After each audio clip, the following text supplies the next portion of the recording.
Hi, I'm Ingrid.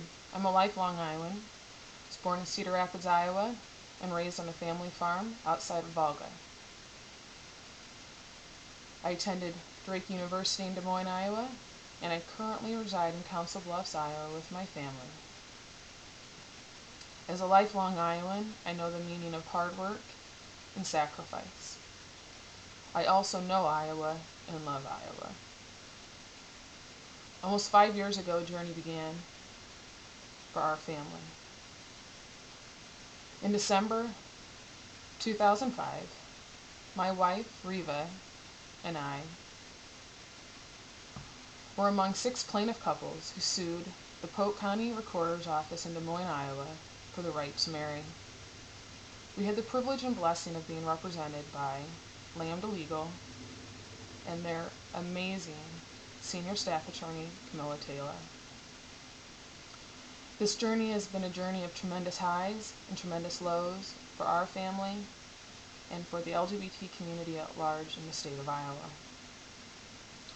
In August 2007, District Court Judge Robert Hansen ruled in favor of gay marriage. This ruling struck down Iowa's 10-year ban on same-sex marriage. We will forever be grateful to Judge Robert Hansen for his bravery in entitling all citizens in Iowa due process and equality under the law in regard to marriage. Unfortunately, there was a stay that prohibited us and every other couple in the state of Iowa, other than one young couple from Ames, Iowa, from getting married.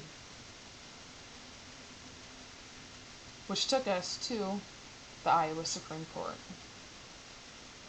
On April 3rd, 2009, the Iowa Supreme Court ruled in favor of gay marriage and upheld the decision by Judge Robert Hansen.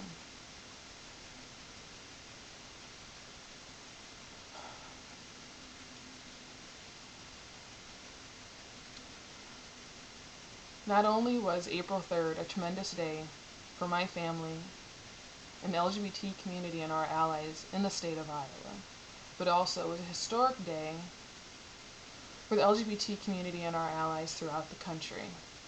This decision will be the precedent that people look to for years to come in the marriage equality battle. On June 15th, Riva and I were married. We chose June 15th because that was our son's 3rd birthday. We considered our marriage a long overdue birthday present to Jameson from the state of Iowa. We had the honor and privilege of being married by the same Judge Hansen, who originally ruled in favor of gay marriage in 2007. 2 days ago, my heart broke. I can say that I've been discriminated against in the past, but for the past couple days, I can say I've felt a sense of discrimination that I have never felt before. By removing the 3 justices from the Supreme Court, the Iowans that voted no said they were voting against equality and due process. A no vote was a vote against me. A no vote was a vote against my wife, Riva. A no vote was a vote against our son, Jameson. Discriminate against me is one thing. Discriminate against my son is another. After the votes were counted, I was brokenhearted. I was brokenhearted for the justices. I was brokenhearted for everyone who stood for equality, due process, and civil liberties at the polls on Tuesday. The good thing is a broken heart still keeps beating. And that's why I'm posting this video. Since the results were posted, I've been reading people's Facebook statuses, blogs, and visiting with people about their dismay of what happened on Tuesday.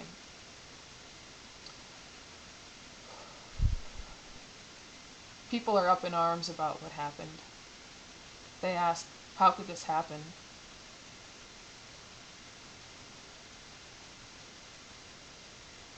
I ask myself the same thing. But I'm also asking myself if I did enough. And I can tell you, I know I didn't do enough. I could have donated more money. I could have donated more time. I could have spoke to more coworkers, family, friends, and neighbors, and told them exactly why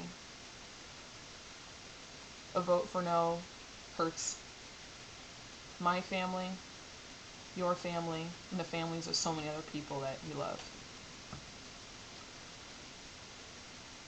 All too often I see so many of my friends who are willing to go drop $50 or more on any given evening at bars, for dinner, on a night out to the movies. As a collective community, we have to do better. There's so many different organizations that we can support. My favorite, Land Illegal. There's also PFLAG, GLSEN, Citizens for Equal Protection, and of course, One Iowa. We need them, but they also need us.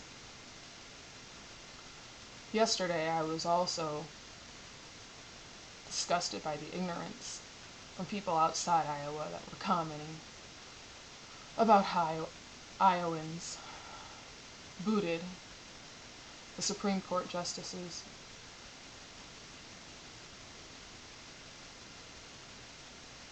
They called Iowans hicks, hillbillies, narrow-minded bigots, and said Iowa's nothing more than a flyover state. Well, to you, I can tell you Iowa is so much more than that. Iowa has the lowest dropout rate in the country. This year, Iowa ranked second in the nation in ACT scores. A recent poll found that Iowa ranked fifth in regard to satisfaction, in regard to standard of living.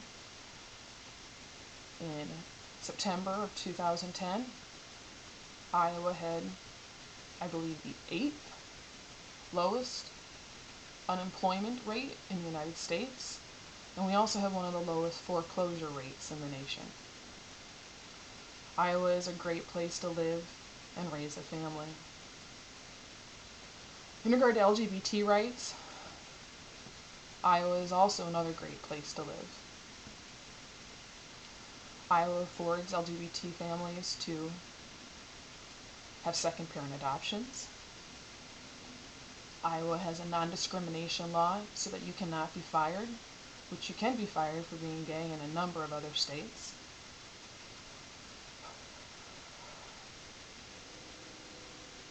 Iowa passed the Safe Schools Bill, which was enumerated to include LGBT students.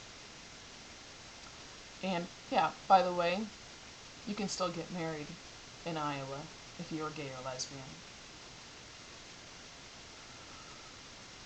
So before you come and criticize the state of Iowa, I'd ask you if there's anything in your backyard that might need to be cleaned up a little before you throw your fingers at Iowa. I still consider Iowa a great place to live. This was one vote, and one vote that I might add was very close considering how much money was spent by out-of-state interests. We may have lost the battle to retain the 3 Supreme Court justices, but overall we're winning. We're winning by opening people's hearts and minds. So in close, I will say that yes, I'm disheartened that the good people of Iowa removed 3 individuals that were very qualified and deserved to remain on the Iowa Supreme Court.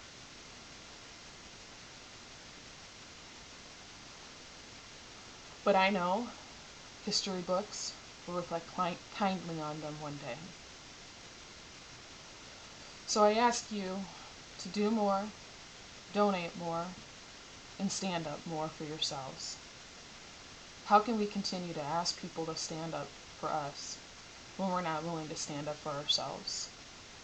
I know there's more I can do, and I hope you find a way to do more for our community as well.